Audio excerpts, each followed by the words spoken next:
우리말에 뛰어봐야 벼룩이라는 말이 있습니다. 무슨 말입니까? 사람은 잘 뛰는 사람은 자기 키 정도의 높이를 뛴다고 그래요. 높이뛰기 세계 신기록을 보니까 2m 45cm를 뛴 사람이 최고 기록이에요. 그런데 벼룩은 자기 키의 8,000배를 뛴다고 그래요. 놀랍지도 않죠? 그래요. 8,000배를 뛰어도 뛰어봐야 벼룩이에요. 벼룩이 너무 작기 때문에 이 사람 입장을 보면 뛰어봐야 벼룩이에요. 우리 인간은 아무리 노력해도 발버둥을 쳐도 사람은 사람이지 신이 되지 못합니다.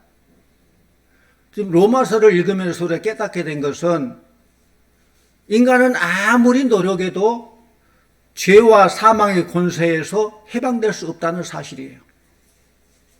아무리 선한 행위를 많이 하고 도를 닦고 별짓을 다 해도 죄와 사망의 죽음의 문제를 해결할 수 없어요.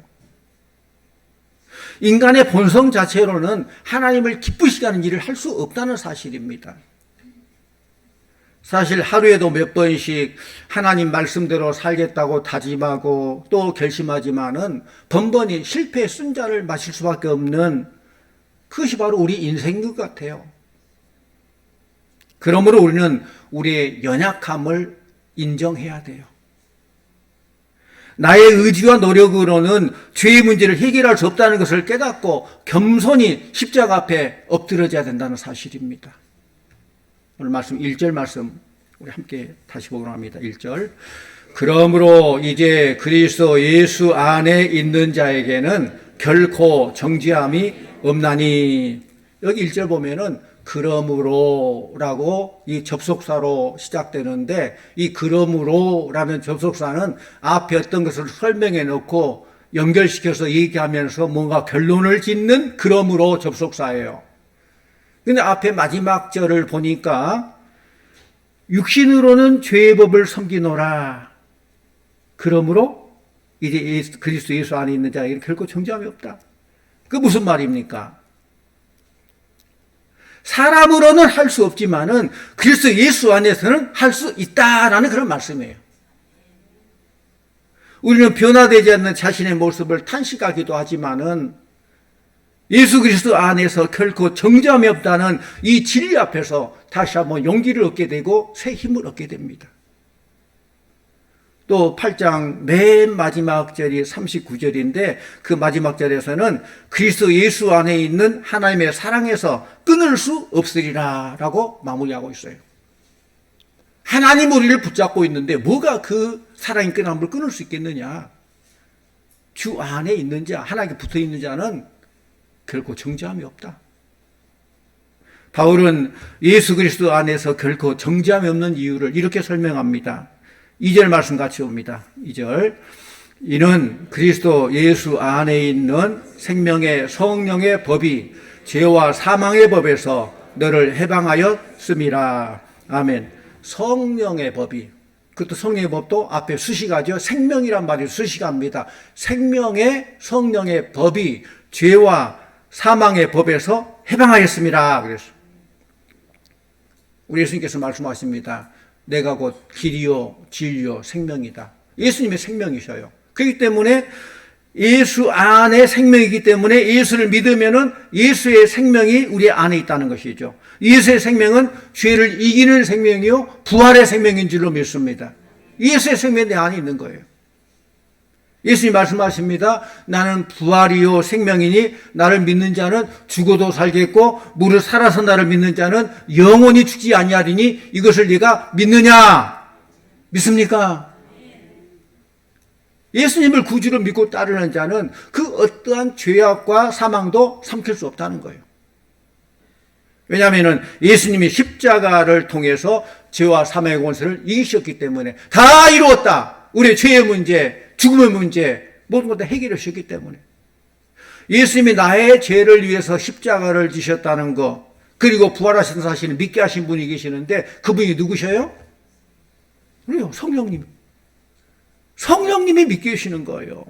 성령님께서 예수님이 2000년 전에 십자가에 못 박히시고 부활의 사건을 지금 우리들에게 적용시킨다는 거예요. 2000년 전의 일을 지금 오늘 우리에게 믿어지게 해주신다는 거예요. 그것이 성령님 역사인 줄로 믿습니다. 우리가 그토록 원하면서도 되지 않는 이 구원의 문제도 성령님께서 해결해 주신 줄로 믿습니다. 사람은 뛰어봐야 벼룩처럼, 사람이 아무리 발버둥쳐도 인간이지만은 성령님께서 이 모든 문제 해결해 주신다는 거예요. 성령님은 예수 안에 있는 생명의 법이기 때문에 그래요. 성도님들, 우리들은 성령을 떠나서는 아무것도 할 수 없음을 알아야 돼요. 성령 떠나서는 구원을 받을 수도 없습니다. 성령 떠나서는 하나님 원하는 열매를 맺을 수 없습니다. 성령 떠나서는 하나님을 기쁘시게 하는 일도 할 수 없습니다.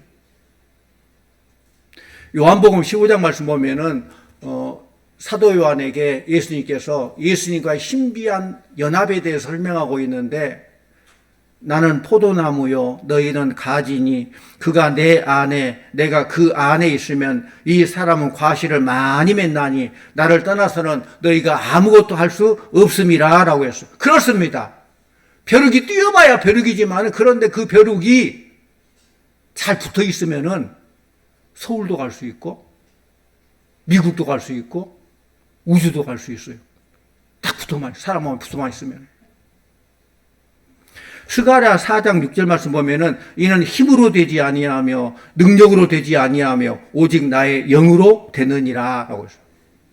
성령의 역사가 아닌 건 할 수 없다는 말씀이에요. 에스겔 30장 말씀 보면은 에스겔 골짜기에 마른 뼈들, 해골들이 있는데 성령의 바람이 불게 될 때 해골들이 서로 연결되고 큰 군대를 이루게 됐다라고 말씀하고 있어요. 성령의 복된 장마비가 내려야 여러분의 컬컬하고 답답한 심령들도 소생되게 될 줄로 믿습니다. 성령의 임재와 충만함을 구해야 돼요. 사랑하는 성도님들, 성령 떠난 그리스도인은 물을 떠난 물고기와 같아요. 우리 9절 말씀 같이 원합니다. 9절, 만일 너희 속에 하나님의 영이 거하시면 너희가 육신에 있지 아니하고 영에 있나니 누구든지 그리스도의 영이 없으면 그리스도의 사람이 아니라. 누구든지 그리스도의 영이 없으면 그리스도의 사람이 아니라. 그리스도의 아니라는 거예요. 성도가 아니라는 거예요. 이 말은 그리스도 예수 안에 있는 생명의 성령의 법이 역사하기만 하면은 육신의 모든 소욕들, 욕심들을 묶어버리고 육신의 부패한 심성을 무력화시킬 수 있다는 거예요. 그러므로 우리는 성령의 임재와 성령 충만함을 구해야 될 줄로 믿습니다. 물론 예수 믿고 구원받은 자 오늘 말씀처럼 내 안에 성령님이 있어요. 그러나 충만할 수 있도록, 능력 있는 삶을 살 수 있도록 위해서 기도하고 노력을 해야 돼요. 그렇다면 사랑하는 성도님들, 우리가 어떻게 성령의 임재와 충만을 얻을 수 있을까요? 세 가지로 말씀드립니다. 첫째로는 회개하면 성령님이 임하십니다. 따라합니다. 회개해야 합니다. 우리 사도행전 2장 38절 말씀 우리 함께 복용합니다. 사도행전 2장 38절 시작. 베드로가 이르되 너희가 회개하여 각각 예수 그리스도의 이름으로 세례를 받고 죄 사함을 받으라. 그리하면 성령의 선물을 받으리니. 그렇습니다. 회개하여 죄 사함을 받으라. 그리하면 성령의 선물을 주겠다라는 거예요. 회개한 자에게 성령을 주신다는 거예요. 두 번째로는 하나님의 말씀을 듣는 자에게 성령을 주신다고 약속하십니다. 따라합니다. 말씀을 들읍시다. 사도행전 10장 44절 말씀 같이 옵니다. 사도행전 10장 44절. 베드로가 이 말을 할 때에 성령이 말씀 듣는 모든 사람에게 내려오시니. 그렇습니다. 베드로가 설교를 할 때 그 설교를 듣는 사람들에게 성령님이 내려오셨다는 거예요. 또 세 번째는 말씀을 순종할 때 성령의 충만함을 받습니다. 따라합니다. 순종하면서 합시다. 네. 사도행전 5장 32절 말씀 같이 옵니다. 사도행전 5장 32절. 우리는 이 일의 증인이요 하나님이 자기에게 순종하는 사람들에게 주신 성령도 그러하니라 하더라. 하나님이 자기에게 순종하는 사람들에게 성령을 주신다는 것입니다. 그렇습니다. 회개하고 말씀 듣고 순종할 때에 성령 충만하고 이때 죄인은 더 이상 힘을 못 쓰게 될 줄로 믿습니다. 우리가 성령 충만하여 성령 인도한 대로 살아가면은 우리의 삶에 평안이 있습니다. 만족함이 있습니다. 승리가 있습니다. 사도 바울은 이런 원리를 오늘 본문 말씀에서 말하고 있어요. 특별히 5절 이하에 보면은 두 가지로 말하고 있는데 육신을 따르는 자와 영을 따르는 자로 나누어서 설명하고 있어요. 그렇다면 육신을 따르는 자와 영을 따르는 자의 특징이 무엇일까요? 한마디로 말하면은 육신을 따르는 자는 육신을 생각하고 결국 하나님과 원수가 되어서 사망에 이르게 된다는 거예요.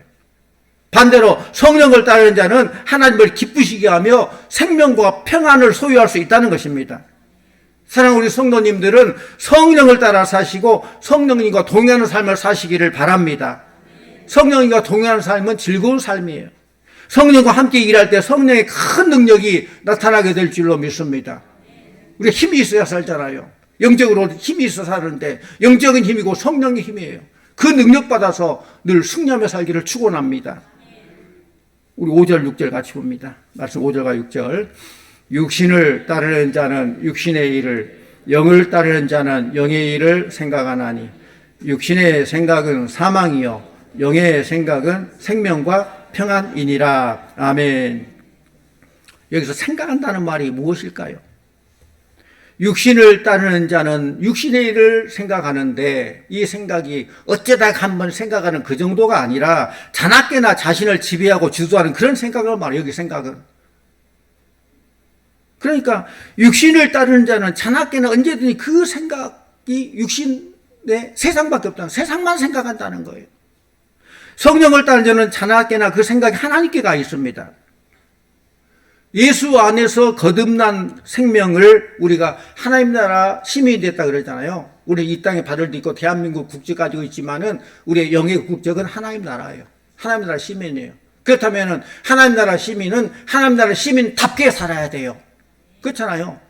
우리나라 국민인데 국민이라면은 국민답게 의무도 잘 지키면서 권리를 행사하고 그렇게 해야 되는 거예요. 할 건 하지 않고 누리려고 하면 안 된다는 것입니다. 하나님 나라 시민답게 사는 그것이 뭐냐? 그의 나라와 그의 의를 구하는 거예요. 그렇다면 우리가 성령의 사람인가 육신의 사람인가를 무엇으로 구별할 수 있느냐? 오늘 말씀 볼 때에 간단합니다. 하루 종일 육의 일만 생각하는 사람은 육신을 따르는 사람이에요. 육신을 따르는 사람은 눈만 뜨면 세상 일에만 몰두합니다. 시간만 되면은 육신의 정욕대로 마귀가 이끄는 대로 생각하고 행동합니다. 사랑하는 성도님들, 여러분의 하루 일과에서 하나님을 생각하는, 영을 생각하는 그 시간이 얼마나 되십니까? 그걸 보면 알아요. 24시간 어디서 무슨 일을 하든지 하나님을 많이 생각하면은 하나님의 사람이 되는 것이고 세상 일만 많이 생각하면 세상 사람이 되는 거예요. 미국의 어느 경매장에서 중고 물품을 경매하게 되는데 아주 오래되고 낡은 바이올린이 하나 나왔어요. 근데 이 낮은 가격을 불러도 누가 이걸 사려고 하지를 않아요. 한참 시간이 흐른 후에 어느 늙은 노인이 나오셔서 바이올린을 아주 멋지게 연주합니다. 그 선율이 너무 아름다운 음악이 나와요. 그 음악, 아름다운 소리에 감동되고 나고 이제 다시 경매를 했는데 그 낡은 바이올린은 경매장에서 가장 비싼 값으로 경매대에 낙찰되고 팔렸다는 것입니다. 그 바이올린을 누가 연주하느냐, 그 바이올린이 어떻게 쓰임받냐에 따라서 가치가 달라지는 거예요. 똑같은 사람이랄지라도 육의 사람인지 영의 사람인지에 따라서 우리 가치가 달라지는 거예요. 사랑하는 성도님들, 여러분들 세상 사람입니까? 하나님의 사람입니까? 성경에 보면은 구별되어 있어요.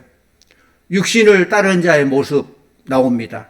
우리 육체를 따르는 자의 모습이 갈라디아서 5장 19절에서 21절 말씀 우리 함께 복용합니다. 갈라디아서 5장 19절 21절 육체를 따라 사는 자의 모습입니다. 같이 봅니다.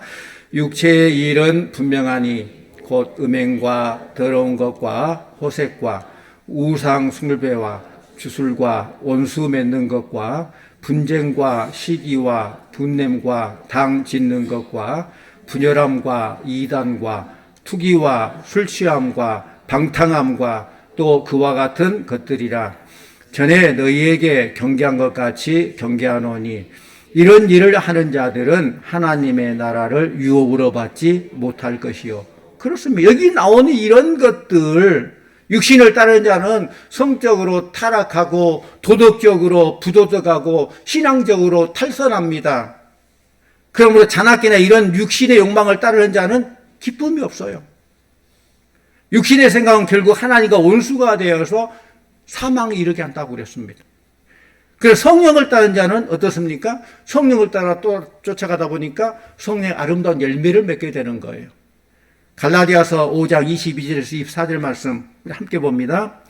오직 성령의 열매는 사랑과 희락과 화평과 오래 참음과 자비와 양선과 충성과 온유와 절제니 이 같은 것을 금지할 법이 없느니라. 그리스도 예수의 사람들은 육체와 함께 그 정욕과 탐심을 십자가에 못 박았느니라. 아멘. 성령을 따라 사는 사람들은 말씀을 순종하면서 살아가기 때문에 생명과 평안이 있다는 것입니다. 사랑하는 성도님들, 우리에게 왜 평안이 없습니까? 하나님 말씀을 순종하지 못하기 때문에 그래요. 여러분이 교회 생활에 기쁨이 없고 평안이 없는 이유는 하나님 말씀대로 순종하지 못하고 뒤에 종들을 통해 주신 하나님의 음성에 귀를 기울이지 않기 때문에 그런다는 거예요. 성도님들, 예수님이 우리의 생명이신데 이 생명이신 예수님, 생명을 떠나면 죽잖아요. 예수님 떠나면 죽습니다. 예수님 없이는 우리의 생명이 헛되기 때문에 늘 주 안에 거하시기를 바랍니다. 주 안에 있는 나에게 딴 근심이 있으랴. 십자가 밑에 나아가 내 짐을 풀었네. 이 찬송이 저와 여러분의 신앙 고백이 되기를 원합니다. 주 안에 있어야 사는 거예요. 모든 수고 무거운 짐 십자가 밑에 다 내려놓고 주님이신 위로와 평안함과 기쁨과 소망이 넘치는 우리 성도님들 다 되시기를 축원합니다. 예수 믿는 것은 성령님이 내 안에 계시다는 증거예요. 이 컵이 있는데 이 컵 안에 공기를 다 빼내려면 어떻게 해야 됩니까? 뭐 어떤 사람은 뭐 공기 에어펌프로 공기를 쭉 빼내면 다 없어집니다 하는데 아니에요. 진공 상태가 되고 컵은 깨져버릴 거예요. 이 컵에 공기를 다 없애려면 뭔가를 집어 넣으면 돼요. 물을 가득 채우면 공기는 다 빠져나가요. 마찬가지입니다. 마음을 깨끗이 비우기는 했는데 아무것도 채우지 않는다면 진공 상태는 있을 수 없어요. 우리가 예수 믿고 새 사람이 되어서 잘 살아보려고 하는데 그것이 작심삼일로 끝나는 그 이유가 무엇입니까? 육이든 영이든 뭔가 채워야 되는데 내 안에 길이요 진리요 생명이신 예수로 가득 채우기를 원합니다. 예수님을 마음에 모신 사람은 진리 대신 예수님과 함께 하심으로 하나님의 지혜를 얻어서 창조적인 삶을 살 수 있는 것입니다. 성령님 우리 안에 내주하시길 원하시며 우리를 다스리기를 원하십니다. 성령님 그래요. 성령님 우리들을 하나님의 도구로 잘 사용하시기를 원하십니다. 그래서 우리들은 성령님을 모셔 드려야 되고 성령님을 환영해야 돼요. 성령님 얼마나 좋은지요. 좋은 것을 주지 않겠느냐 그러는데 성령을 주지 않겠느냐. 좋은 것 있고 우리 성령이라는 거예요. 성령보다 더 좋은 것이 없죠. 성령님 우리 안에 계속 머무를 수 있도록 성령님을 기쁘시게 해드려야 돼요. 성령님을 박대하고 성령님을 무시하면 성령님께서 우리에서 떠나셔요. 우리의 힘과 노력으로 안 된다 할지라도 성령님 하면 모든 게 되기 때문에 우리의 구원의 문제, 모든 삶의 문제 성령 충만함으로 다 해결된다는 것입니다. 날마다 자신의 이기적인 생각을 버리고 자기를 쳐서 복종시킬 때에 성령님을 오셔서 우리에게 세상의 주주보다는 참 기쁨과 만족을 허락해 주실 줄로 믿습니다. 이렇게 성령님과 함께하는 그리스도인은 날마다 하나님에 대해서는 살고 죄에 대해서는 죽는 삶을 살아요. 그래야 되잖아요. 성령님을 모시고 사는 그리스도인은 부활의 신앙을 가지고 몸의 행실을 죽이고 삽니다. 이처럼 성령 따라 사는 사람이 예수 안에서 승리하는 그런 축복을 누리게 되는 것입니다. 바라기는 우리 성도님들이 성령의 사람들이 다 되시기를 축원합니다. 내 안에 성령이 있는 것만으로 만족하지 말고 성령 충만하여서 성령의 능력이 힘입어서 영적 삶에서 넉넉히 승리하는 우리 성도님들 다 되시기를 축원합니다.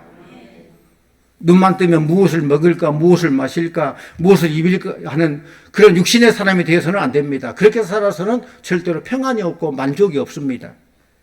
하나님께서는 우리에게 예수 안에서 거듭난 생명을 주셨습니다. 그것도 값 없이 주셨습니다. 그리고 우리의 삶을 책임지겠다고 하십니다. 그리고 염려하지 말라, 놀라지 말라, 내가 함께 하겠다.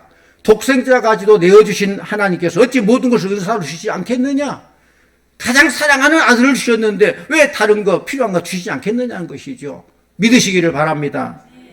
이제는 하나님 나라와 하나님의 의를 구하면서 살아가십시다. 저 천국을 바라보면서 이 땅에 발을 딛고 살지만은 이 땅이 전부가 아님을 깨달아 알고 저 천국의 소망을 두며 살아가는 성도님들 다 되시기를 원합니다. 우리의 보물을 썩어 없어질 이 세상이 아니라 썩지 않을 영원한 하늘나라에 쌓아두기를 원합니다. 사랑하는 성도님들, 다시 한번 우리 인생을 생각하며 다시 한번 점검해 보기를 원합니다. 여러분의 삶이 앞으로 얼마나 남았다고 생각하십니까? 이제 여러분에게 남은 시간을 주님의 나라 확장을 위해서 열심히 일하겠다고 다짐하며 성령에 따라 살기를 다짐하며 노력하며 영적인 몸부림하며 날마다 예수님 닮아가는 그런 삶을 살아가는 성도님들 다 되시기를 바랍니다. 찬송가 288장 작사자 많이 들어보셨죠? 맹인인 화니 크로스비입니다. 화니 크로스비 여사인데 이 작사자는 아주 어릴 때 생후 6주 만에 감기가 들었는데 감기를 치료하는 중에 눈에 염증이 생겼어요. 그런데 의사가 잘못해가지고 이것이 실명하게 됐어요. 실명하게 됐어요. 그렇다면 의사를 원망하고 신세를 원망하고 환탄하고 그래야 되는데 이 부모들도 그렇고 이 하니 크로스비도 그렇고 그런 원망 대신에 자신이 앞을 못 보게 된 것은 하나님께서 나에게 영성을 주셔서 하나님 영광을 위해서 노래를 지으도록 하나님을 찬양하는 시를 지으도록 했다라고 생각하고 열심히 주신 영감으로 찬송시를 1000편이 넘는 찬송시를 썼어요. 그 중에 하나가 288장인데 그 3절에 보면은 주 안에 기쁨 누림으로 마음의 풍랑이 잔잔하니 세상과 나는 간 곳 없고 구속한 주만 보이도다. 아니 앞을 못 보는 맹인이 크로스비 여사가 세상과 나는 간 곳 없고 구속한 주님이 보이도다. 주님이 보인대요. 시력을 잃은 그녀는 구속한 주님이 보임으로 마음의 풍랑이 잔잔했다라고 고백하고 있습니다. 우리들은 구속한 주님은 보이지 않고 세상만 보이게 된다면 우리의 마음의 풍랑이 잔잔할 수 없어요. 사랑하는 성도님들, 우리 성도님들도 세상과 나는 간 곳 없고 구속한 주만 보여야 될 줄로 믿습니다. 구속한 주님 바라보면서 성령에 사로잡힌 자들 다 되시기를 바랍니다. 그래서 위로부터 주시는 참된 생명과 평안을 소유하면서 오직 성령 따라 살고 성령의 능력 힘입어 살고 하나님 기뻐하는 삶을 살고 영적 싸움에 늘 승리하는 삶을 살고 하나님의 팔말이 많이 있고 하나님의 상급을 누리는 복된 성도님들 다 되시기를 간절히 축원합니다. 기도하십시오. 사랑의 하나님 아버지, 나 같은 죄인 살려주시고 성령님 함께해 주시고 영을 바라보며 영의 일을 할 수 있도록 인도해 주심을 감사드립니다. 하지만 우리가 구원을 완성하지 못했기 때문에 이 땅에서 영의 싸움, 육의 싸움을 하고 있는데 우리를 성령 충만함으로 영적인 것을 추구할 수 있도록 은혜 베풀어 주시옵소서. 오직 예수의 십자가와 부활 그 은혜가 충만하게 해주시옵시고 믿음 안에서 성령 충만함으로 이 땅의 삶을 늘 승리하며 살게 해주시고 하나님 기뻐하는 삶을 살게 해주시고 주님 앞에 섰을 때 칭찬받고 인정받고 상금 드리는 성도들 다 되게 하여 주시옵소서. 예수님의 이름으로 기도하옵나이다. 아멘.